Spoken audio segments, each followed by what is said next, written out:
ফাঁসির রায় মাথায় নিয়েই ডিসেম্বরে দেশে ফিরছেন সাবেক প্রধানমন্ত্রী শেখ হাসিনা। তার সঙ্গে দেশে ফিরে আদালতে আত্মসমর্পণ করবেন দলের জ্যেষ্ঠ নেতারাও। ক্ষমতায় থাকাকালীন সময়ে হওয়া যে কোনো ভুলের বিচারের ভার জনগণের উপর ছেড়ে দিয়েই দেশে ফিরছেন তিনি। বৃহস্পতিবার রাতে বার্তা সংস্থা রয়টার্সকে টেলিফোনে দেওয়া প্রায় ঘণ্টাব্যাপী এক সাক্ষাৎকারে এমন পরিকল্পনার কথাই জানিয়েছেন শেখ হাসিনা।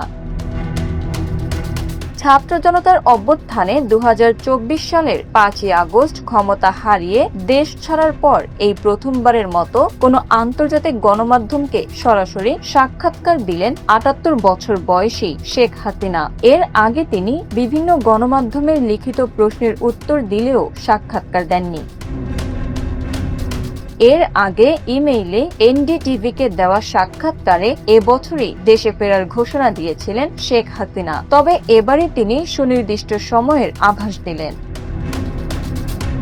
আওয়ামী লীগের রাজনীতি নিষিদ্ধ এবং শেখ হাসিনা নিজেও ফাঁসির আসামি। এ বিষয়ে তিনি বলেন, দেশে ফিরলে তারা আমাকে গ্রেপ্তার করতে পারে, এমনকি মেরেও ফেলতে পারে, তবুও আমাকে যেতে হবে। তিনি আরো বলেন, আমার দলের নেতা কর্মীরা চরম নিপীড়নের শিকার হচ্ছে। যদি মৃত্যু আসে, আমি চাই তা আমার নিজের দেশের মাটিতেই আসুক, যেখানে আমার বাবা মা শায়িত আছেন, যেখানে তাদের রক্ত ঝরেছে।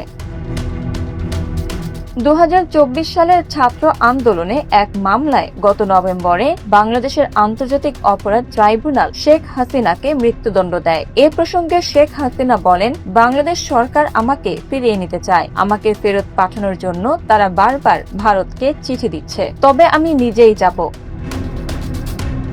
রয়টার্সকে লিখেছে, শেখ হাসিনার এই প্রত্যাবর্তনের সিদ্ধান্ত বাংলাদেশের রাজনীতিতে নতুন করে বিভক্তি তৈরি করতে পারে, বিশেষ করে যখন বর্তমান বিএনপি সরকার 2 বছরের অস্থিরতা কাটিয়ে দেশে স্থিতিশীলতা ফিরিয়ে আনার চেষ্টা করছে। আবার শেখ হাসিনা ফিরলে তা ভারতের সঙ্গে বাংলাদেশের সম্পর্কের বরফ গলাতেও সাহায্য করতে পারে। প্রতিবেদনে রয়টার্স বলেছে, শেখ হাসিনার এই মন্তব্যের বিষয়ে বাংলাদেশ সরকারের মুখপাত্র এবং ভারতের পররাষ্ট্র মন্ত্রণালয় তাৎক্ষণিকভাবে কোনো প্রতিক্রিয়া জানায়নি।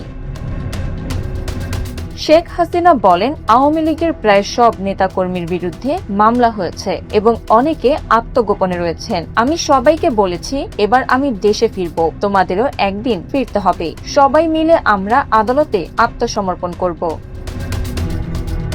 তবে কবে দেশে ফিরবেন বা কোন আদালতে আত্মসমর্পণ করবেন সে বিষয়ে সুনির্দিষ্ট কোনো তারিখ সাক্ষাৎকারে বলেননি শেখ হাসিনা। তিনি বলেন, আমি ন্যায় বিচারে বিশ্বাস করি। আমার মনে হয় বিচার প্রক্রিয়া শুরু হলেই মানুষের কাছে স্পষ্ট হয়ে যাবে এই আদালত কতটা প্রহসনমূলক, আর আমি সেটাই প্রমাণ করতে চাই। সাক্ষাৎকারে হাসিনা দাবি করেন, দেশে ফেরার বিষয়ে ঢাকা বা অন্য কোনো বিদেশি সরকারের সঙ্গে তিনি কোনো আলোচনা করেননি। তিনি বলেন, গণতন্ত্র, ভোটাধিকার, আওয়ামী লীগের রাজনৈতিক অধিকার এবং ন্যায় বিচার কোনো গোপন আলোচনার বিষয় নয়।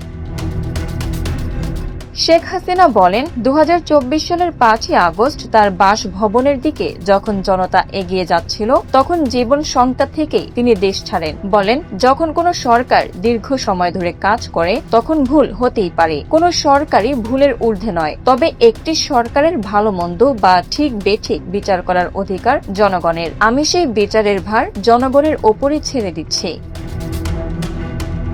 দেশে আওয়ামী লীগের কার্যক্রমে নিষেধাজ্ঞা থাকলেও দল পুনর্গঠনের লক্ষ্যে 300 সংসদীয় আসনের মধ্যে 125টি আসনের নেতাদের সঙ্গে অনলাইনে বৈঠক করার কথা বলেছেন শেখ হাসিনা। নিষেধাজ্ঞা প্রত্যাহারের দাবি জানিয়ে তিনি বলেছেন, যারা হয়তো আমাকে সাজা দিয়েছে এবং আমি হয়তো নির্বাচনে অংশ নিতে পারবো না, কিন্তু তারা আওয়ামী লীগকে কেন নিষিদ্ধ করবে? আমরা যদি খারাপ কিছু করে থাকি তবে জনগণকে সেটা সিদ্ধান্ত নিতে দিন। Bangla affairs news desk.